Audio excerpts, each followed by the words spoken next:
करने वाले हैं यहाँ पे द्विघात समीकरण के मूल निकालना। यहाँ पे तो काफ़ी इंपॉर्टेंट ये होने वाला है, क्योंकि दोस्तों द्विघात समीकरण का मूल हम जब पहले स्टार्टिंग में निकालते थे उसमें बहुत प्रॉब्लम होती थी। जैसे दोस्तों कोई भी द्विघात समीकरण यहाँ पे दिया रहता था तो उसका हमें मूल यहाँ पे काउंट करना होता था। जैसे यह द्विघात समीकरण दिया, इसका अगर मूल निकालना हो तो अगर हम बेसिक मेथड से इसको निकालें तो यहाँ पे कैसे इसको हम निकाल सकते हैं। तो यहाँ पे पहले हम यह कर सकते थे यक्स स्क्वायर, उसके बाद दोस्तों यहाँ पे करते थे 7x माइनस 3x प्लस 21। उसके बाद दोस्तों यक्स यहाँ से कॉमन करते थे तो यक्स माइनस 7 आता था। यहाँ से -3 कॉमन करते थे तो यक्स प्लस 7 यहाँ पे -7 आ जाता था, यहाँ पे माइनस आ जाता था। तो इस प्रकार से दोस्तों हम यहाँ पे जब निकालते थे तो इस अकॉर्डिंग से यहाँ पे हम इसको सॉल्व करते थे और इसके इक्वल 0 कर देते थे। अब यहाँ से यक्स -7 के कॉमन करते थे और यहाँ से यक्स -3 को एक साथ यहाँ पे ऐड करते थे और इन सभी की इक्वल 0 रहता था। अब यहाँ से यक्स का मान करते थे 7 आता था और यहाँ पे यक्स का मान निकालते थे, यहाँ पे 3 आता था। लेकिन यह जो मेथड है दोस्तों ये बहुत पुराना हो चुका है और यह दोस्तों कॉम्पिटिटिव एग्जामों में दोस्तों इसका यूज करेंगे तो काफ़ी लंबा हो जाएगा। इस वजह से दोस्तों इसको यूज नहीं करने वाले और यहाँ पे डायरेक्ट इसका जो शॉर्ट मेथड है उसको दोस्तों मैं आपको बताने वाला हूँ। मात्र 2 या 3 सेकेंडों में दोस्तों ऐसे प्रश्न आप इसको सॉल्व कर सकते हैं। जैसे दोस्तों यहाँ पे जो प्रश्न आपके सामने है ये भी दोस्तों काफ़ी इंपॉर्टेंट है। अगर इसको देखा जाए तो यहाँ पे दोस्तों x square minus 7x plus 21 is equal to 0 है। लेकिन दोस्तों इसको सॉल्व करने से पहले थोड़ी सी यहाँ पे बेसिक बात कर लें। इसका जो मेन कॉन्सेप्ट है वो कहाँ से स्टार्ट होता है तो इसको देख लेते हैं। यदि दोस्तों जब कोई समीकरण धनात्मक होगा तो दोनों मूल्य यहाँ पे ऋणात्मक होंगे। कहने का मतलब यह दोस्तों मान लीजिए कोई द्विघात समीकरण है, जैसे A X square plus B X plus C बराबर 0। यह मेरा एक द्विघात समीकरण है। इसमें बोला है पहले में यदि जब पूरा समीकरण धनात्मक होगा, यानी कि ए बी धनात्मक है, ए बी धनात्मक अगर पूरा समीकरण धनात्मक होगा तो इसके जो मूल आएंगे वो दोनों निगेटिव करके आएंगे, यानी कि दोनों का जो साइन होगा निगेटिव होगा। दूसरे नंबर पे बात करें इस पे तो इसमें बोला यदि समीकरण का केवल अचर पद ऋणात्मक हो तो मूल सिर्फ बड़ा मान ऋणात्मक होगा, दूसरा मान धनात्मक होगा।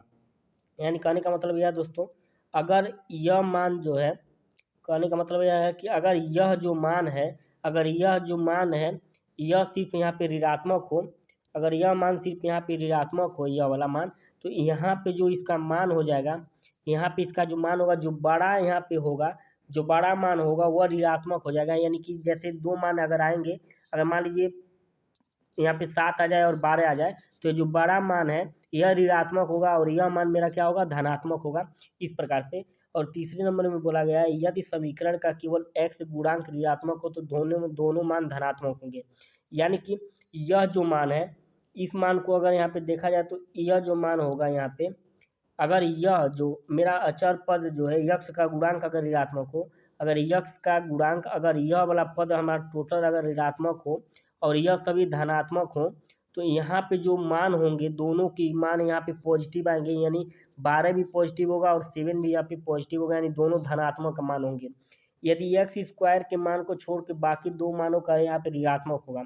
यानी कि दोस्तों एक्स स्क्वायर को अगर छोड़ दें और ये भी मेरा ऋणात्मक हो और ये भी मेरा ऋणात्मक हो, यानी माइनस हो दोनों, इसको छोड़ के यह दोनों माइनस हो तो यहाँ पे जो छोटा मान होगा, यानी कि यह जो मान होगा यह माइनस में होगा और यह जो बड़ा वाला मान होगा यह प्लस में होगा।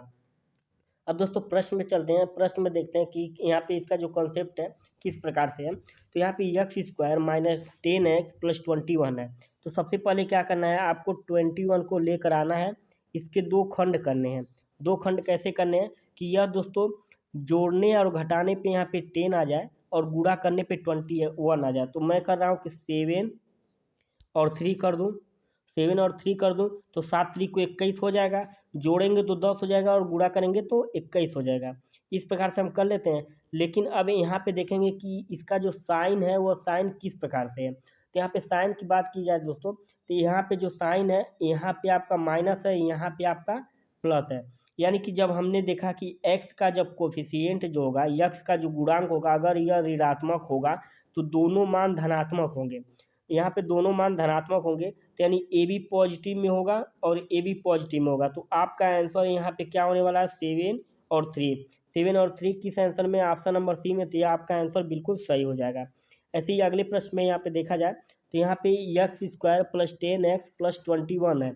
इसमें दोस्तों तीनों यहाँ पे देख रहे हैं साइन आपका धनात्मक है। अगर तीनों साइन धनात्मक है तो यहाँ पे मान कैसा आएगा, ऋणात्मक आएगा। तो पहले 21 को आपको लेकर आना है और 21 के आपके क्या करने हैं, दो खंड करने हैं। दो खंड आपको किस में करने हैं, 7 और 3 में यह खंड हो जाएगा। जोड़ेंगे तो यहाँ पे 10 हो जाएगा और गुणा करेंगे तो आपका कितना आ जाएगा, 21 हो जाएगा।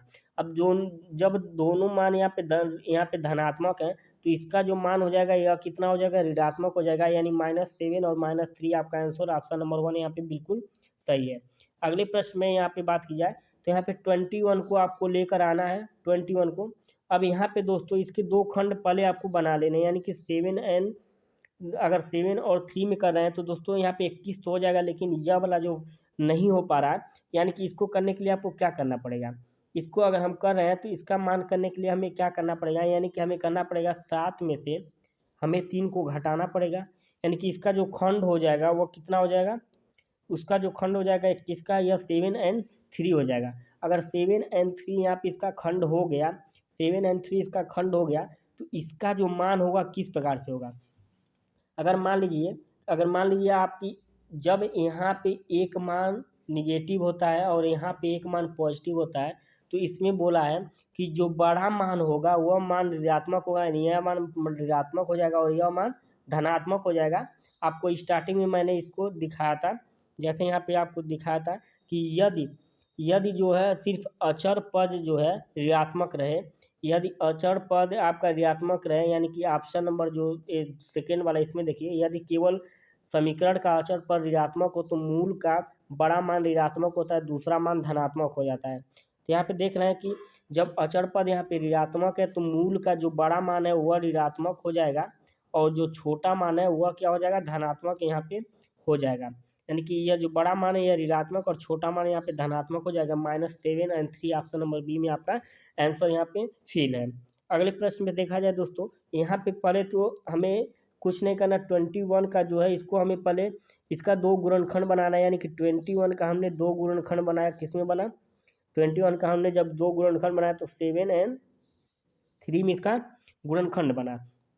अब इसमें यह देखना है कि अगर 7 में से मैं अगर 3 को घटा दे रहा हूँ तो 4 आ जाएगा, गुणा करूँगा तो 21 आ जाएगा।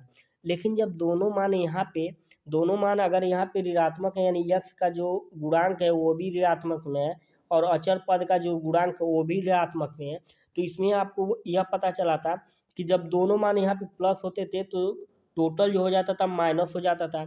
अब दोस्तों जब एक यहाँ पे एक्स का कोफिशिएंट जो होता था, अगर यहाँ पे यह माइनस में होता था तो दोनों मान प्लस में हो जाते थे।